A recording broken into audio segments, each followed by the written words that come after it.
Earlier we had a segment talking about process speeds for PAT and field goals and punt. And I just want to take a minute again to kind of hammer home some things.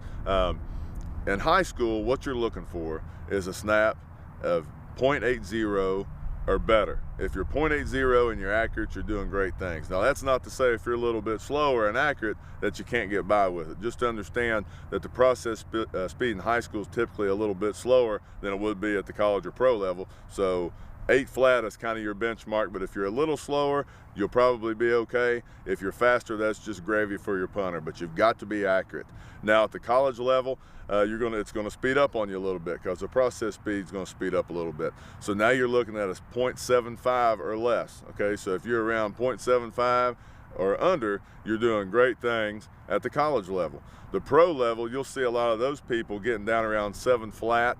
Some of them are in mid to high 6s, and that's okay. But just to understand, the snap speed increases as the levels increase. So again, high school, you're really shooting to get a .80 snap.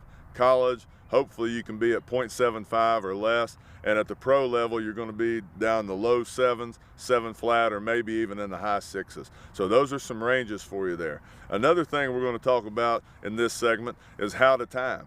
When you've got a stopwatch on you, what you're looking for is to start the watch, use your index finger. That's a little bit more reliable way than using your thumb. You get a little better action with the index finger.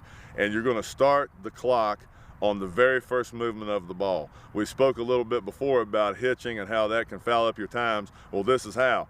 I'm going to start the watch as soon as the football moves. So if you've got a hitch or that false pickup forward before you actually fire back with your snapping motion, however long it takes you to pick it up forward on the hitch until you let it go has all calculated into your time. It's all added to your time. So as soon as the ball moves, the watch moves. All right. Also, in the timing process, the ball stops as soon as it hits your partner's hand, your punter's hand, or your holder's hand. Okay, that's what I mean by your partner. As soon as it hits your target's hands, the clock stops. Now, that's on punt. On the PAT, the whole process speed, like I said before, those snaps generally aren't timed. They time the whole process. But on the punt phase, as soon as the ball hits the punter's hands, the watch stops. If you're snapping to a stationary target, as soon as it hits the target, the watch stops. It's got to be real precise. So again, start the watch with your index finger on the first movement of the ball. Stop it with your index finger when it hits your target.